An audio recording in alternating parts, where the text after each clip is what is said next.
BBC Bangla. এখন রাত 10:30। একটু পরেই শুনবেন সর্বশেষ বিশ্ব সংবাদ। আপনারা বিবিসি শুনছেন ঢাকায় FM 100, রাজশাহীতে 88.8, খুলনায় 88.8। আপনারা যেখানে আছেন বিবিসি আপনার সাথেই আছে।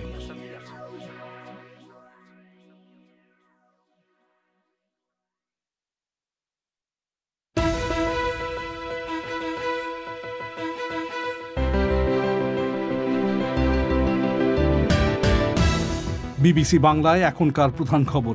রোহিঙ্গা সংকটের সমাধান রাজনৈতিকভাবে হতে হবে এবং মিয়ানমারকে চাপ দিতে হবে বলেছে বাংলাদেশ। বাংলাদেশের স্বাধীনতা যুদ্ধের উপর সারা বিশ্বের পত্রপত্রিকায় খবরের ক্লিপিংয়ের ভান্ডার খুলে দিয়েছে এক ডিজিটাল লাইব্রেরি। কেন এই প্রয়াস? একটা সময়কে বোঝার জন্য, মানে 1971 সাল, এটা তো আসলে আজকে 50 বছর আগে। তো সেই সময়গুলো বোঝার জন্য সেই সময় যে পত্রিকাগুলো প্রকাশিত হয়েছিল দেশে বিদেশে, সেটা কিন্তু একটা বড় সোর্স।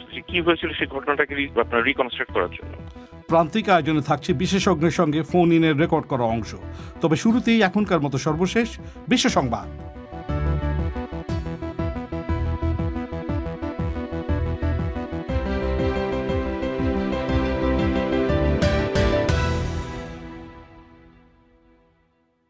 বিবিসি বাংলা বিশ্ব সংবাদ পড়ছি মানসী বড়ুয়া। মার্কিন সুপ্রিম কোর্টে প্রেসিডেন্ট ট্রাম্পের মনোনীত প্রার্থী এমি কনি ব্যারেটের নিয়োগ প্রশ্নে ভোট গ্রহণের প্রক্রিয়ায় সেনেট জুডিশিয়ারি কমিটির অনুমোদন পাওয়া গেছে। সেনেটের ডেমোক্র্যাট সদস্যরা এই ভোটকে জালিয়াতি বলে বর্ণনা করে প্রক্রিয়াটি বর্জন করেছিল। তারা চাইছিল আগামী 2 সপ্তাহ পর যুক্তরাষ্ট্রের সাধারণ নির্বাচনের পর এ ব্যাপারে সিদ্ধান্ত নেওয়া হোক। উত্তর আফগানিস্তানের কর্মকর্তারা বলছেন তাখার প্রদেশে এক মাদ্রাসার উপর চালানো বিমান হামলায় প্রায় 12 জন শিশু নিহত হয়েছে বলে তারা ধারণা করছেন। প্রতিরক্ষা মন্ত্রণালয় স্বীকার করেছে তালেবান জঙ্গিদের বিরুদ্ধে আফগান বিমান বাহিনী সেখানে অভিযান চালাচ্ছিল এবং বেসামরিক লোক নিহত হওয়ার খবর তারা অনুসন্ধান করে দেখছে। গ্রিসের এক আদালত সেদেশের নব্য নাৎসি দল গোল্ডেন ডনের নেতা এবং আরও 4 জন সাবেক সংসদ সদস্যকে দ্রুত গ্রেফতারের নির্দেশ দিয়েছে। অপরাধী চক্র পরিচালনার জন্য নিক্স মিশালোলিয়াক্সকে গত সপ্তাহে 13 বছরের কারাদণ্ড দেওয়া হয়। তবে সরকারি কৌঁসুলিরা আপিলের জন্য তার জামিনের পক্ষে ছিলেন। 2013 সালে ফ্যাসিবাদ বিরোধী এক র্যাপ গায়ককে ছবি দিয়ে হত্যার অপরাধে মিস্টার মিশালোলিয়াক্সের সাথে একজন আসামিকে যাবজ্জীবন কারাদণ্ড দেওয়া হয়। লেবাননের সুন্নি মুসলিম নেতা সাদ হারিরি বলেছেন তিনি পার্লামেন্টে যে সমর্থন নিশ্চিত করতে পেরেছেন তা দেশটির পরবর্তী প্রধানমন্ত্রী হিসাবে মনোনয়ন পাবার জন্য যথেষ্ট। এখন একটি সরকার গঠন করতে সক্ষম হলে তিনি ক্ষমতায় ফিরে আসতে পারবেন। গত বছর লেবাননে সরকার বিরোধী বিক্ষোভ শুরু হলে মিস্টার হারিরি পদত্যাগে বাধ্য হন। বেলজিয়ামের পররাষ্ট্রমন্ত্রী সোফি উইলমেস করোনা ভাইরাসে আক্রান্ত হয়েছেন বলে টুইট করার 5 দিন পর তাকে ইন্টেন্সিভ কেয়ারে নেওয়া হয়েছে। তার মুখপাত্র জানিয়েছেন তার অবস্থা স্থিতিশীল। চীন সরকার বলছে চীনে ক্যাথলিক গির্জার নিয়ন্ত্রণের ব্যাপারে তারা ভ্যাটিকানের সঙ্গে একটি চুক্তির মেয়াদ আরও বৃদ্ধি করেছে। আসল চুক্তিটি সই হয়েছিল 2 বছর আগে, যাতে বিশপ নিয়োগ দেওয়ার ব্যাপারে চীনের কমিউনিস্ট পার্টি এবং পোপ উভয়কেই ক্ষমতা দেওয়া হয়েছিল। বিবিসি বাংলার রাতের আয়োজন পরিক্রমা শর্টওয়েভ ছাড়াও প্রচারিত হচ্ছে FM তরঙ্গে বাংলাদেশে প্রধান 10টি শহরে, আর ইন্টারনেটে এই অনুষ্ঠানটি লাইভ প্রচারিত হচ্ছে bbcbangla.com ওয়েবসাইট থেকে। অনুষ্ঠানের শ্রোতা বন্ধুদের স্বাগত জানাচ্ছি আমি মাসুদ হাসান খান। একটু আগে যেমনটা শুনছিলেন যে রোহিঙ্গা সংকটের সমাধান রাজনৈতিকভাবে হতে হবে এবং আন্তর্জাতিক সম্প্রদায়কে বাংলাদেশের রোহিঙ্গাদের সুরক্ষার বিষয়টি তদারকির পাশাপাশি মিয়ানমারকেও চাপ প্রয়োগ করতে হবে। জাতিসংঘ সমর্থিত রোহিঙ্গা দাতা গোষ্ঠীর এক আন্তর্জাতিক সম্মেলনে বাংলাদেশ এই বার্তা দিয়েছে। পররাষ্ট্র প্রতিমন্ত্রী মোহাম্মদ শাহরিয়ার আলম আজ একথা জানিয়েছেন। করোনা ভাইরাস মহামারীর কারণে এই দাতা সম্মেলন ভার্চুয়ালি অনুষ্ঠিত হয়। এতে যুক্তরাজ্য, জাতিসংঘের শরণার্থী বিষয়ক সংস্থা UNHCR, যুক্তরাষ্ট্র এবং ইউরোপীয় ইউনিয়ন এই সম্মেলনে যোগ দেয়। আরও শুনুন সৈয়দা আক্তারের কাছে। 2017 সালে মিয়ানমারের সেনাবাহিনীর হত্যা ও নিপীড়নের মুখে দেশটি থেকে পালিয়ে বাংলাদেশে আসা বিপুল সংখ্যক রোহিঙ্গা জনগোষ্ঠীর প্রতিপালনে প্রয়োজনীয় অর্থ সংগ্রহে বাংলাদেশ সরকারের পাশাপাশি আন্তর্জাতিক দাতাগোষ্ঠীও এগিয়ে আসে। সেই লক্ষ্যে এ পর্যন্ত মোট 3টি দাতা সম্মেলন অনুষ্ঠিত হয়েছে। এবছরের মার্চে এ সংক্রান্ত সর্বশেষ সম্মেলনটি অনুষ্ঠিত হয়। মার্চে আন্তর্জাতিক দাতা গোষ্ঠীর ওই সম্মেলনে রোহিঙ্গাদের জন্য $900 মিলিয়ন বেশি একটি বাজেট পাশ করা হয়েছিল। কিন্তু বাংলাদেশের পররাষ্ট্রমন্ত্রী মোহাম্মদ শাহরিয়ার আলম আজ জানিয়েছেন, গত প্রায় 7 মাসে সেই বাজেটের অর্ধেক অর্থ জোগাড় হয়েছে, যা গত 3 বছরের মধ্যে সর্বনিম্ন তহবিল। মিস্টার আলম বলেছেন, তহবিলের বিষয়টি দেখভাল করার দায়িত্ব জাতিসংঘের শরণার্থী বিষয়ক সংস্থা UNHCR-এর। ফলে সেটি নিয়ে বাংলাদেশ সরকার বাড়তি কোনো উদ্বেগ এখন নিচ্ছে না। রোহিঙ্গা দাতা গোষ্ঠীর ওই ভার্চুয়াল সম্মেলনে বাংলাদেশের প্রতিনিধিত্ব করেছেন পররাষ্ট্র প্রতিমন্ত্রী মিস্টার আলম। তিনি বলছিলেন, সম্মেলনে বাংলাদেশ আজ 2টি বার্তা দেবার জন্য যোগ দিয়েছিল। আমরা মনে করি রোহিঙ্গা সমস্যার সমাধান শুধুমাত্র প্রত্যাবাসনের মধ্যে দিয়ে সম্ভব, এবং আমরা পরিষ্কার ভাষায় যেটি বলেছি যে তারা বিভিন্ন সময়ে যে বিভিন্ন প্রস্তাবনা আনেন রোহিঙ্গাদের দেখভাল করার জন্য।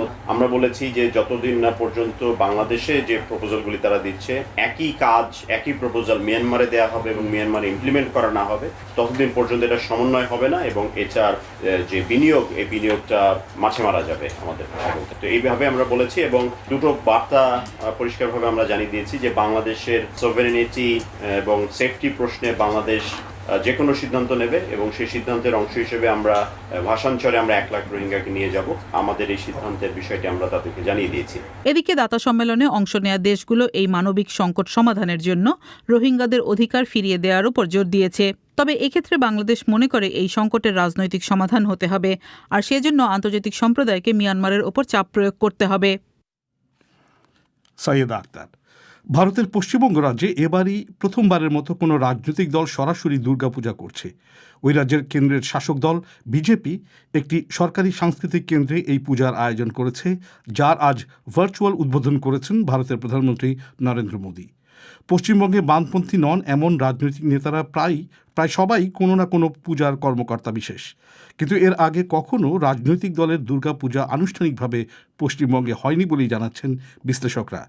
রাজ্যের শাসক দল তৃণমূল কংগ্রেস বলছে, আগামী বছরে বিধানসভা ভোটের কথা মাথায় রেখেই বিজেপি এবার এই দুর্গাপূজার আয়োজন করেছে। শুনুন কলকাতা থেকে সংবাদদাতা অমিতাভ ভট্টশালীর প্রতিবেদন। প্রথমে আপনাদের সকলে জানাই শ্রী শ্রী দুর্গা পুজো আসন্ন। ভারতের প্রধানমন্ত্রী নরেন্দ্র মোদী এভাবেই আজ দিল্লি থেকে টেলিভাষণের মাধ্যমে কলকাতা লাগোয়া সল্টলেকে আয়োজিত বিজেপির দুর্গাপুজোর উদ্বোধন করেন। বাংলা দিয়ে শুরু করলেও মিস্টার মোদী বাকি ভাষণটা হিন্দিতেই দেন, যেখানে দুর্গাপুজোকে নারী শক্তির আরাধনা বলে বর্ণনা করে তিনি বিস্তারিত ব্যাখ্যা দেন যে তাঁর নেতৃত্বাধীন সরকার ভারতের নারীদের জন্য কি কি পদক্ষেপ নিয়েছে। আগামী বছরের বিধানসভা ভোটের কথা সরাসরি উল্লেখ না করেও তিনি বলেন, भाजपा की केंद्र सरकार ने पूर्वोदय का मंत्र अपनाया है। মিস্টার মোদীর কথায় বিজেপির কেন্দ্রীয় সরকার পূর্বোদয়ের অর্থাৎ পূর্ব ভারতের উন্নয়নের সংকল্প নিয়েছে, আর পশ্চিমবঙ্গকে এই কর্মকাণ্ডে গুরুত্বপূর্ণ ভূমিকা পালন করতে হবে। তাঁর ভরসা আছে যে পশ্চিমবঙ্গ খুব শিগগিরই এক নতুন পথের দিকে এগোবে, বলছিলেন ভারতের প্রধানমন্ত্রী। বিশ্লেষকরা বলছেন, এই ভাষণের মূল সুর ছিল রাজনৈতিক। দুর্গাপুজোর উদ্বোধনে যেমন এতটা রাজনৈতিক ভাষণ আগে কোনো নেতাকে দিতে শোনা যায়নি, তেমনি কোনো একটা রাজনৈতিক দল দুর্গাপুজোর আয়োজন করছে তারও ইতিহাস নেই পশ্চিমবঙ্গে। রাজনৈতিক বিশ্লেষক ও প্রবীণ সাংবাদিক শিখা মুখার্জির কথায়, বিজেপি নিজেদের একটা লোকাল দল হিসেবে পশ্চিম বাংলায় নিজেদের স্থাপন করবার চেষ্টা করছে। পশ্চিম বাংলার রাজনীতিকে ঘিরে বিজেপির যে অ্যাম্বিশন এবং তার যা স্টেকস, সেটাকে আজকে প্রধানমন্ত্রীর এই অনুষ্ঠানের মাধ্যমে তিনি পরিষ্কার করে দিলেন। বিজেপির এই দুর্গাপুজোর মূল উদ্যোগ দলটির রাজ্য মহিলা মোর্চার। সংগঠনটির রাজ্য সভানেত্রী ও প্রখ্যাত ফ্যাশন ডিজাইনার অগ্নিমিত্রা পালের কাছে জানতে চেয়েছিলাম, একটা রাজনৈতিক সংগঠন হিসেবে কেন তারা দুর্গাপুজোর আয়োজন করলেন, বিশেষ করে আগামী বছরের গুরুত্বপূর্ণ বিধানসভা ভোটের ঠিক আগে। এটা তো না করার কিছু নেই, কারণ কি যে রাজ্যে মা দুর্গাকে আরাধনা করা হয়নি, অথচ সেই রাজ্যেই কোনো সুরক্ষা নেই এই নারীদের, এবং সেখানে মহিলা মোর্চা আমরা মহিলাদের সুরক্ষা দেওয়ার জন্য মহিলাদের পাশে দাঁড়ানোর সবসময় চেষ্টা করেছি। সেখানে মা দুর্গার পুজো করবো না, এটা তো অন্যায় কোথায়? এবং আপনাদের যদি মনে হয় যে 2021-এর 6 মাস আগে কেন, সেটা হলে বলি যে আমাদের এখন যে অবস্থা ভারতীয় জনতা পার্টি পশ্চিমবঙ্গে, সেখানে আমাদের দুর্গাপুজোর মাধ্যমে মানুষের কাছে পৌঁছানোর কিন্তু দরকার নেই। যদিও অগ্নিমিত্রা পাল বলছিলেন যে পশ্চিমবঙ্গের মানুষের কাছে পৌঁছানোর জন্য তাদের দুর্গাপুজোর মতো একটা প্ল্যাটফর্মের দরকার নেই, তবে তৃণমূল কংগ্রেসের সংসদ সদস্য কাকলি ঘোষ দস্তিদারের কথায় বিজেপি রাজনীতির সঙ্গে ধর্মকে মিশিয়ে ফেলছে ভোটের দিকে তাকিয়েই। ভারতীয় জনতা পার্টি বা আরএসএস যে সকল কর্মকাণ্ড করেন সেটা সবটাই ধর্মটাকেই রাজনীতির সঙ্গে গুলিয়ে দিচ্ছেন শুধুমাত্র নির্বাচনের জন্য। পশ্চিম বাংলার চেতনা সম্পন্ন মানুষ কিন্তু এইভাবে ধর্মীয় রাজনীতিকরণ পছন্দ করে না। রাজনৈতিক বিশ্লেষক শিখা মুখার্জি আরও বলছিলেন, যে পরিসরে বিজেপি দুর্গাপুজোর আয়োজন করেছে সেটি কেন্দ্রীয় সংস্কৃতি মন্ত্রকের অধীন পূর্বাঞ্চলীয় সংস্কৃতি কেন্দ্র। সংবিধান অনুযায়ী কোনো সরকারি পরিসরে কোনো ধর্মীয় অনুষ্ঠানই হওয়ার কথা নয় ভারতে। সেদিক থেকে সরকারি পরিসরে পুজোর আয়োজন সংবিধান বিরোধী বলে মত মিসেস মুখার্জির। মঞ্চ সেটা কিন্তু সরকারি মঞ্চ, সেটা কিন্তু পার্টির মঞ্চ নয়। সেটাকে আমি ধরেই নিতে পারি যে সেটা একটা সরকারি পুজো। আমাদের সংবিধান অনুযায়ী কোন সরকার কখনো এই কাজটি করতে পারেন না। আমার কাছে মনে হয় একটা সংবিধানের উল্লঙ্ঘন করা হলো এবং অসম্মান করা হলো। কেন কেন্দ্রীয় সরকারি পরিসরে পুজোর আয়োজন করা হলো, এই প্রশ্নের জবাবে বিজেপি নেত্রী অগ্নিমিত্রা পালের মন্তব্য, আজ সেখানে দুর্গাপুজো হচ্ছে, কাল সেখানে ক্রিসমাসের অনুষ্ঠানও কেউ করতে পারেন, এতে কোনো বাধা নেই বলেই তার মত। অমিতাভ ভট্টশালী 1971 সালে বাংলাদেশের স্বাধীনতা যুদ্ধের সময় সারা বিশ্বের পত্রপত্রিকায় যেসব খবর, নিবন্ধ ও চিঠি ছাপা হয়েছিল সেগুলো ডিজিটাইজ করে সংরক্ষণ করছে ডিজিটাল পাবলিক লাইব্রেরি, মুক্তিযুদ্ধ আর্কাইভ। যুক্তরাষ্ট্র, ব্রিটেন, কানাডা ইত্যাদি দেশের জাতীয় আঞ্চলিক পত্রিকাগুলোর 26,000-এরও বেশি নিউজ ক্লিপ এই আর্কাইভে সম্প্রতি মানুষের জন্য উন্মুক্ত করে দিয়েছে। প্রায় অর্ধ শতাব্দী আগে শীতল যুদ্ধ, দ্বিতীয় বিশ্বযুদ্ধের পর ঘটা বড় মাপের এক গণহত্যা ইত্যাদি সব মিলিয়ে বাংলাদেশের স্বাধীনতা যুদ্ধ সে সময় সারা বিশ্বে প্রভাব ফেলেছিল, আর তারই প্রতিফলন ঘটেছিল তখনকার পত্রপত্রিকায়। কি রয়েছে এই আর্কাইভে জিজ্ঞেস করেছিলাম মুক্তিযুদ্ধ আর্কাইভের প্রতিষ্ঠাতা সাব্বির হুসাইনকে। এইগুলোতে বেসিক্যালি হচ্ছে মূলত 1971 সালে বা 1970, 1972 মানে এই সময়গুলো, মানে মুক্তিযুদ্ধের সমকালীন যে সময়টা, ওই সময়ে যে পত্রিকাগুলো প্রকাশিত হয়েছিল, যে নিউজগুলো প্রকাশিত হয়েছিল আপনার স্পেশালি ইংরেজি ভাষার দেশগুলোতে আর কি, যেমন হচ্ছে কানাডা, আমেরিকা, তারপর হচ্ছে আয়ারল্যান্ড, ইংল্যান্ড, অস্ট্রেলিয়া, নিউজিল্যান্ড। তো এই 6টা দেশে যে সমস্ত নিউজগুলো প্রকাশিত হয়েছিল, তো আমরা সেই নিউজগুলো আসলে কালেক্ট করার চেষ্টা করেছি। এবং এখানে শুধু নিউজ না, এখানে হচ্ছে আপনার যেমন চিঠি আছে, তারপর হচ্ছে আঞ্চলিক কিছু আপনার প্রতিবাদের নিউজ, এই টাইপের বিষয়গুলো আর কি। তো কেন মনে হচ্ছে যে বাংলাদেশের স্বাধীনতা যুদ্ধের সময় বিদেশি পত্রপত্রিকায় যা ছাপা হয়েছিল সেগুলো সংরক্ষণ করা জরুরি কেন? কারণ হচ্ছে আপনি যদি অন্য জেনোসাইড গুলো দেখেন, যেমন হচ্ছে আপনার হলোকাস্ট, তারপর হচ্ছে আমাদের যে সমসাময়িক যে আপনার বসনিয়ান গণহত্যা, তারপর হচ্ছে রুয়ান্ডার গণহত্যা, এই গণহত্যাগুলোর ডকুমেন্ট গুলো হচ্ছে খুবই সমৃদ্ধ। মানে আপনি ওদের আর্কাইভ আছে, আপনি ইজিলি অ্যাক্সেস করতে পারবেন সেখানে যে অ্যাকচুয়ালি কি হয়েছিল। কিন্তু বাংলাদেশের গণহত্যা নিয়ে ওরকম অর্গানাইজ মানে কাজ কিন্তু হয়নি। যা কাজ হয়েছে সব ব্যক্তি পর্যায়ে এবং সাংগঠনিক পর্যায়ে, কিন্তু আপনি একসাথে কিছু পাবেন না। যেমন হচ্ছে আমি যদি বলি যে ধরেন বাংলাদেশের একটি জেলায় মানে কতগুলো আপনার বধ্যভূমি আছে, বা আপনার সেখানে প্রতিদিন কি কি ঘটেছিল সেই 9 মাসে 71-এ, কিন্তু সেভাবে যদি আপনি দেখতে যান তাহলে হচ্ছে যে আমরা কিন্তু রিসোর্সের অভাবে ভুগি। আর একটা সময়কে বোঝার জন্য, মানে 1971 সাল, এটা তো আসলে আজকে 50 বছর আগে, তো সেই সময়গুলো বোঝার জন্য সেই সময় যে পত্রিকাগুলো প্রকাশিত হয়েছিল দেশে বিদেশে, তো সেটা কিন্তু একটা বড় সোর্স যে কি হয়েছিল সেই ঘটনাটাকে আপনার রিকনস্ট্রাক্ট করার জন্য। তো এই চিন্তাটা থেকে আসলে হচ্ছে পত্রিকাগুলো মানে আপনার সংগ্রহ করার উদ্যোগটা নিয়ে আমরা, তো এখানে হচ্ছে আমাদের কিছু কন্ট্রিবিউশন থাকলো। আপনারা কবে থেকে এই কাজটায় হাত দিয়েছেন? আমরা শুরু করেছি 2007-এ, তবে হচ্ছে একদম মানে সিরিয়াসলি করা শুরু করে হচ্ছে 2014 মেতে। মিস্টার ওস্তাদ, এই যে একটা বিপুল তথ্য ভান্ডার আপনারা যেটা গড়ে তোলার চেষ্টা করছেন, তো এগুলোর সুফল কারা পাবে শেষ পর্যন্ত? এগুলোর সুফল পাবে হচ্ছে, যদি একদম আমি প্রাইমারি চিন্তা করি তাহলে হচ্ছে গবেষকরা। কারণ হচ্ছে এখন হচ্ছে আপনার আমাদের যে ক্যাটালগটা আছে ওটা দেখে ওনারা বলতে পারছেন যে মানে আমাদের মুক্তিযুদ্ধ নিয়ে কোন দেশের কোন অঞ্চলের কি ধরনের চিন্তা ভাবনা ছিল বা তাদের মত প্রকাশ কেমন ছিল। এবং আমরা এখানে সংগ্রহ করার সময় একটা জিনিস জোর দিয়েছি যে শুধুমাত্র জাতীয় পত্রিকাগুলো না, যেমন হচ্ছে যদি আমরা ইংল্যান্ডের কথা ধরেন, এখানে গার্ডিয়ান হচ্ছে অনেকটা ন্যাশনাল নিউজ পেপারের মতো। আমরা কিন্তু আঞ্চলিক পত্রিকাগুলো কালেকশন করার চেষ্টা করেছি, যে যেমন ধরেন হচ্ছে আমেরিকায় হচ্ছে আপনার প্রায় 3000-এর মতো কাউন্টি আছে, তো প্রতিটা কাউন্টিতে কিন্তু স্থানীয় কিছু পত্রিকা আছে এবং সেখানে যে নিউজগুলো প্রকাশিত হয়, মতামতগুলো প্রকাশিত হয়, সেগুলো কিন্তু সেই কাউন্টির স্থানীয় মানুষদের মতামত, তাদের কি মতামত ছিল মুক্তিযুদ্ধ নিয়ে। তো সেটা জানার জন্য আমরা কিন্তু হচ্ছে স্থানীয় পর্যায়ে যে ইংরেজি পত্রিকাগুলো ছিল আপনার অ্যাংলোফোন দেশগুলোতে বা বিভিন্ন দেশে প্রকাশিত হচ্ছে আপনার ইংরেজি পত্রিকাগুলোতে, আমরা সেগুলো সংগ্রহ করার চেষ্টা করেছি। সাব্বির হোসেন, বাংলাদেশের মুক্তিযুদ্ধ আর্কাইভের প্রতিষ্ঠাতা। শ্রোতা বন্ধুরা, একটু আগে অনুষ্ঠান ঘোষণার সময় আমি একটু ভুল করেছিলাম, সেজন্য আন্তরিকভাবে দুঃখিত। এবারে শুনুন আজকের নিয়মিত আয়োজন প্রীতিভাজন ইস্যু।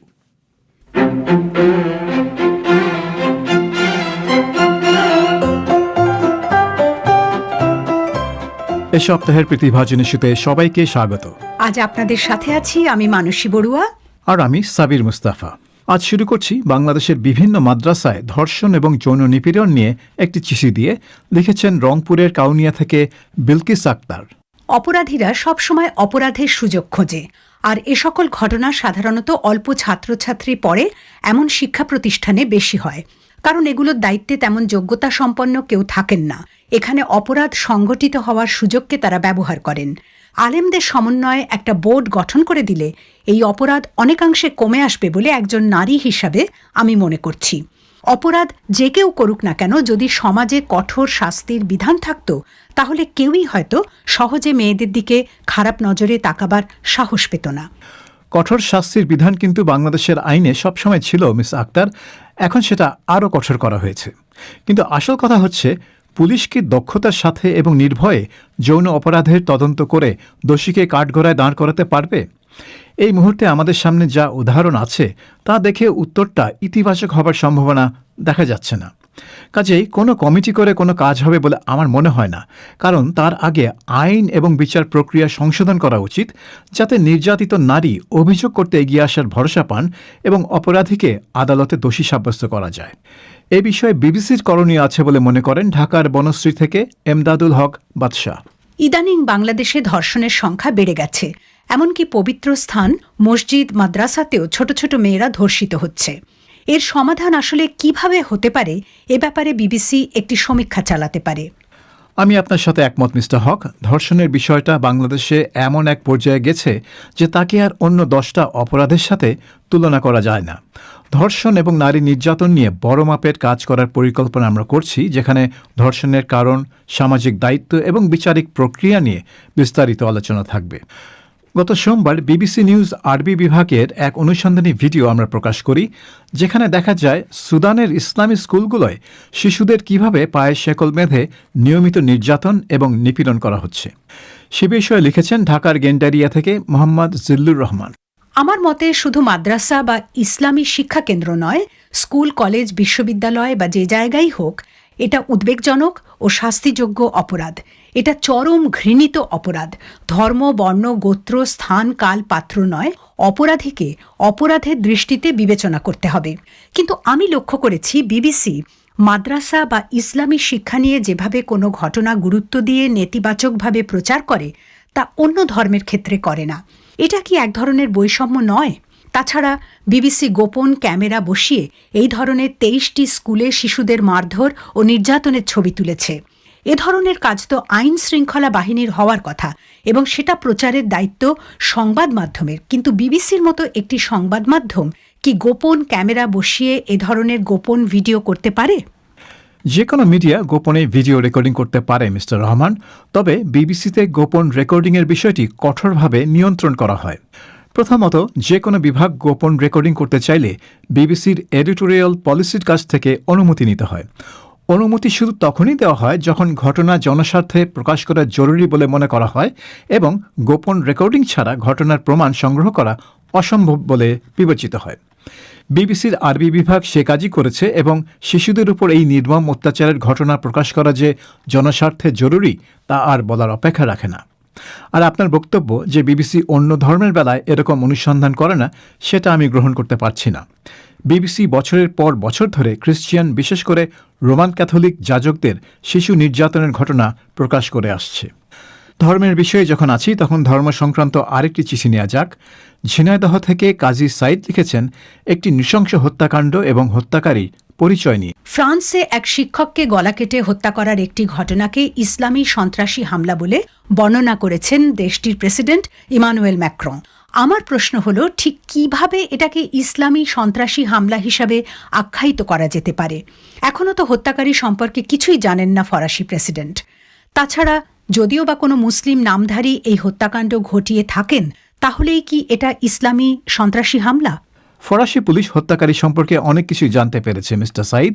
হত্যাকারী মুসলিম হলেই সেটা ইসলামী সন্ত্রাস হয় না, সে কথা ঠিক।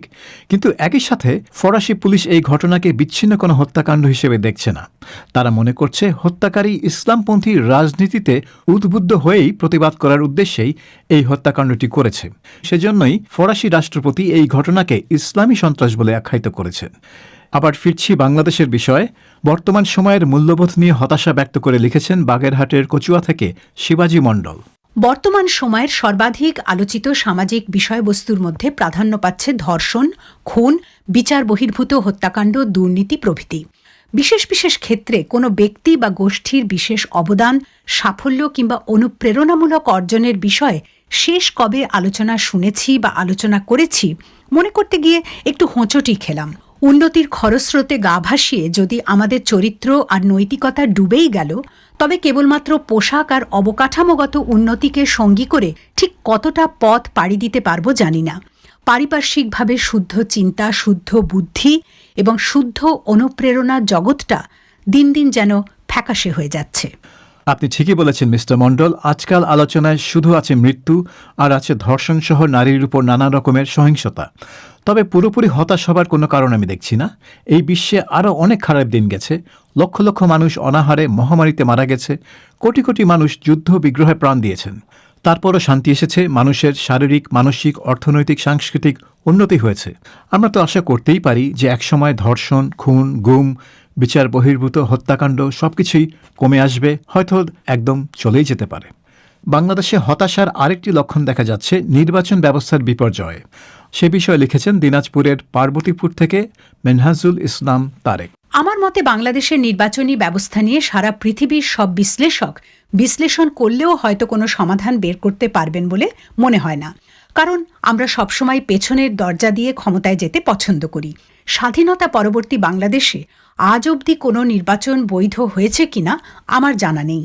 রাতের অন্ধকারে নির্বাচন, ব্যালট বাক্স ভর্তি, ভিন্ন মতাবলম্বীদের কঠোর হস্তে দমন, বিশেষ করে ইউনিয়ন পরিষদ নির্বাচন দলীয়করণের ফলে উৎসব মুখর পরিবেশটা সম্পূর্ণরূপে নষ্ট হয়ে গেছে। এখন চাইলেই কেউ আর প্রার্থী হতে পারেন না। দলীয় ক্যাডারদের ভয়ে মানুষ ভোট কেন্দ্রে যেতে উৎসাহী হচ্ছেন না। ক্ষমতাসীনদের দীর্ঘদিন ক্ষমতায় থাকার সুফল আমরা পেয়েছি ইউনিয়ন পরিষদে বিনা প্রতিদ্বন্দ্বিতায় চেয়ারম্যান মেম্বার নির্বাচিত হওয়ার মধ্যে দিয়ে। শুধু স্থানীয় নির্বাচনই নয় মিস্টার ইসলাম, সম্প্রতি জাতীয় সংসদের কয়েকটি আসনের উপনির্বাচনেও ভোটারদের আগ্রহ তেমন দেখা যায়নি।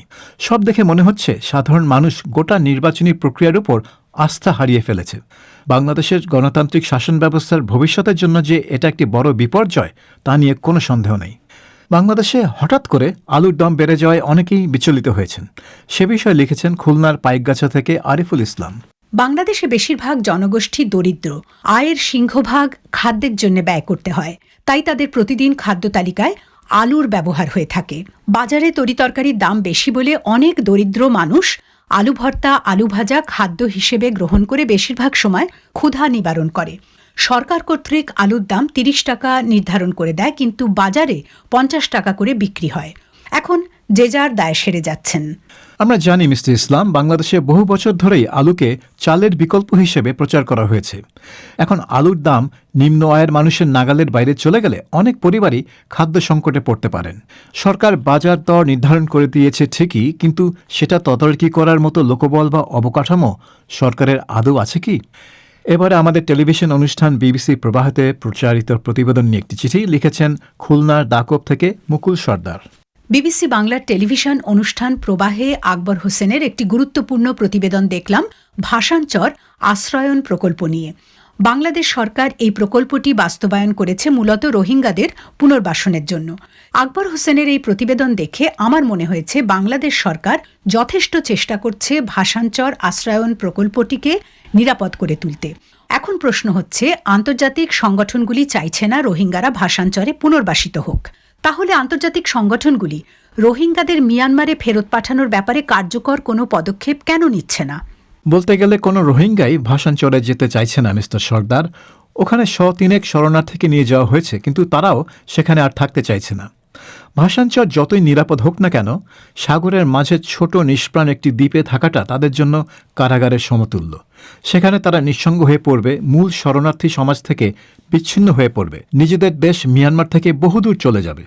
আমার মনে হয় আন্তর্জাতিক সংগঠনগুলো চায় না যে রোহিঙ্গাদের তাদের ইচ্ছার বিরুদ্ধে জোর করে ভাষাঞ্চলে পাঠানো হোক। আর তাদের মিয়ানমারে ফেরত পাঠানোর ব্যাপারটা কোনো আন্তর্জাতিক সংগঠনের উপর নির্ভর করে না, কারণ প্রত্যাবর্তনের চাবিকাঠি মিয়ানমার সরকারের হাতে। পরে চিঠি লিখেছেন নারায়ণগঞ্জ সদর থেকে অনুতম বণিক, যিনি পেশায় একজন ডাক্তার। রবিবার আপনাদের প্রচারিত ইতিহাসের সাক্ষীতে ডক্টর মরিস হিলম্যানের উপর প্রতিবেদন শুনে আপ্লুত হলাম। আমার সন্তানকে বললাম, মানুষের জন্ম কতখানি মহান হলে তাঁর মৃত্যুর 100 বছর পরেও মানুষ তাকে কৃতজ্ঞ চিত্তে স্মরণ করে, কারণ এই মহান মানুষটির জন্যেই ভয়ঙ্কর এবং জীবন সংহারী জীবাণুর কাছ থেকে আমাদের সন্তানেরা, সেই সাথে আমরা নিজেরাও লড়াই করতে শিখেছি। উনি জীবিত থাকলে হয়তো অতি দ্রুতই কোভিড-19 টিকা আবিষ্কার করে ফেলতেন। আপনাদের হয়তো খুব বেশি সময় ব্যয় হতো না যদি ওনার আবিষ্কার করা টিকাগুলির নাম একটুখানি বর্ণনা করতেন। ডক্টর মরিস হিলম্যানের আবিষ্কার করা সব টিকার নাম বলা সম্ভব না মিস্টার বণিক, কারণ তিনি 40টিরও বেশি ভ্যাকসিন আবিষ্কার করেছিলেন। তবে যেসব রোগের টিকা তিনি আবিষ্কার করেছিলেন তাদের মধ্যে রয়েছে measles, mumps, chicken pox, meningitis, hepatitis A, hepatitis B এবং নিউমোনিয়া। পরে চিঠি লিখেছেন ঢাকার ধানমন্ডি থেকে শামীমউদ্দিন শ্যামল। কেবল টিভি নেটওয়ার্ক আর ইন্টারনেটের তার অপসারণ করা এখন সময়ের দায়িত্ব। আমরা সাধারণ নাগরিকরাও চাই ঢাকার এই জঞ্জাল অপসারিত হোক, কিন্তু ঢাকা দক্ষিণ সিটি কর্পোরেশন গ্রাহকদের, নাগরিকদের কথা চিন্তা না করেই হঠাৎ করে তার কাটা শুরু করে দিয়েছিল, যা গ্রাহকদের অনেক ভোগান্তি এবং আর্থিক ক্ষতির সম্মুখীন করেছে। নেটওয়ার্ক ব্যবসায়িক প্রতিষ্ঠানগুলোকে বারবার বলার পরেও যখন সিটি কর্পোরেশনের আদেশ মানছিল না, তখন গ্রাহকদের ক্ষতিপূরণের দিকটি হাতে রেখে তার অপসারণ অভিযানে নামতে হতো। কর্পোরেশন ও নেটওয়ার্ক কোম্পানিগুলো তার অপসারণ নিয়ে ইঁদুর বিড়াল খেলা খেলছে। গ্রাহকরা নিরবচ্ছিন্ন নেটওয়ার্ক সেবা না পেলেও চার্জ লাগছে আগের মতোই। তার কি হঠাৎ করেই কাটা হয়েছে শামীমউদ্দিন শ্যামল? আমি তো জানতাম কয়েক মাস ধরেই সিটি কর্পোরেশন বলে আসছে ইন্টারনেট কোম্পানিগুলো তার না সরালে সেগুলো কেটে দেওয়া হবে। তবে একথা ঠিক যে ইন্টারনেট কোম্পানিগুলোর গাফিলতির কারণে সাধারণ গ্রাহক না পাচ্ছে সেবা, না পাচ্ছে কোনো ক্ষতিপূরণ। এবার আমাদের ফোন ইন নিয়ে একটি অভিযোগ করে লিখেছেন যশোরের মনিরামপুর থেকে জাহাঙ্গীর আলম। বিবিসি বাংলার একটি চমৎকার উদ্যোগ হল ফোন ইন অনুষ্ঠান, কিন্তু অত্যন্ত দুঃখের সাথে বলতে হচ্ছে যে ইদানিং অনুষ্ঠানে মহিলাদের প্রাধান্য দেওয়ার কারণে অনুষ্ঠানের মূল তাৎপর্য নষ্ট হচ্ছে। আমি মহিলাদের ছোট করার জন্য কথাটি বলছি না, উদাহরণ হিসাবে বলছি, গত 14ই অক্টোবর প্রচারিত অনুষ্ঠানে অতিথি হিসাবে ছিলেন বিশিষ্ট একজন রক্তরোগ বিশেষজ্ঞ, অথচ লক্ষ্য করলে দেখা যাবে তার কাছে অবান্তর প্রশ্ন এত বেশি করা হয়েছিল যে অনুষ্ঠানের মূল উদ্দেশ্য ব্যাহত হয়েছিল। এরকম একজন বিশেষজ্ঞের কাছ থেকে আমরা অনেক কিছুই জানতে পারতাম। অনুষ্ঠানে অংশগ্রহণ না করলেও আমাদের অনেক বিষয় জানা হয়ে যেত যদি সেখানে প্রাসঙ্গিক প্রশ্ন করা হতো। আপনি যখন বলছেন মহিলাদের প্রাধান্য দেওয়ার কারণে অনুষ্ঠানের মূল তাৎপর্য নষ্ট হচ্ছে, তখন সেটা কি নারীদের খাটো করে দেখা হচ্ছে না? আপনি অভিযোগ করছেন ফোন ইন অনুষ্ঠানে অতিথির কাছে অপ্রাসঙ্গিক প্রশ্ন করা হয়েছে। সেটা অবশ্যই কাম্য নয় এবং সেদিকে আমরা ভবিষ্যতে খেয়াল রাখব, কিন্তু সেই দোষটা আপনি নারী অংশগ্রহণকারীদের ঘাড়ে চাপাবেন কেন? অপ্রাসঙ্গিক প্রশ্ন কি কোনো পুরুষ কখনো করেনি? তাই বলে কি তাদের পুরুষ হিসেবে চিহ্নিত করা যাবে? অবশ্যই যাবে না। এবারে কিছু চিঠির প্রাপ্তি স্বীকার করা যাক। নরসিংদী সদর থেকে মোহাম্মদ ওয়ারেস আলী খান, ভারত থেকে অর্ক রায়, কুমিল্লা বিশ্ববিদ্যালয় থেকে মোহাম্মদ মাসুদ রানা, সাতক্ষীরা সরকারি কলেজ থেকে মোহাম্মদ আব্দুল মতিন, পঞ্চগড়ের দেবীগঞ্জ থেকে দীপক চক্রবর্তী, রংপুর সদর থেকে মোহাম্মদ লিয়াকত আলী, যাত্রাবাড়ির মাতুয়াইল থেকে মোবারক হুসাইন আর সাতক্ষীরার টেকাকাশীপুর থেকে মুইন হুসাইন। সময় শেষ। অনুষ্ঠান শোনার জন্য সবাইকে ধন্যবাদ। এবার অধিবেশন শেষ করার আগে সংবাদ শিরোনাম আরেকবার। রোহিঙ্গা সংকটের সমাধান রাজনৈতিকভাবে হতে হবে এবং আন্তর্জাতিক সম্প্রদায়কে বাংলাদেশের রোহিঙ্গাদের সুরক্ষার বিষয়টি তদারকির পাশাপাশি মিয়ানমারকেও চাপ দিতে হবে বলছে বাংলাদেশ। জাতিসংঘ সমর্থিত রোহিঙ্গা দাদা গোষ্ঠীর এক আন্তর্জাতিক সম্মেলনে আজ বাংলাদেশ এই বার্তা দিয়েছে। আর মার্কিন সুপ্রিম কোর্টে প্রেসিডেন্ট ট্রাম্পের মনোনীত প্রার্থী এমি কনি বেরেটের নিয়োগ প্রশ্নে ভোট গ্রহণের প্রক্রিয়ায় সেনেট জুডিশিয়ারি কমিটির অনুমোদন মিলেছে। আর এরই সঙ্গে শেষ করছি আজকের পরিক্রমা। আমাদের পরবর্তী অনুষ্ঠান প্রবাহ শুনতে পাবেন আগামীকাল বাংলাদেশের সময় সন্ধ্যে 7:30 আর ভারতে সন্ধ্যে 7টায়।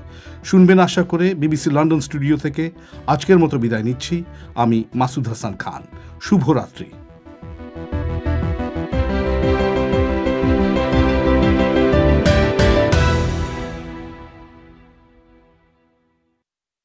.com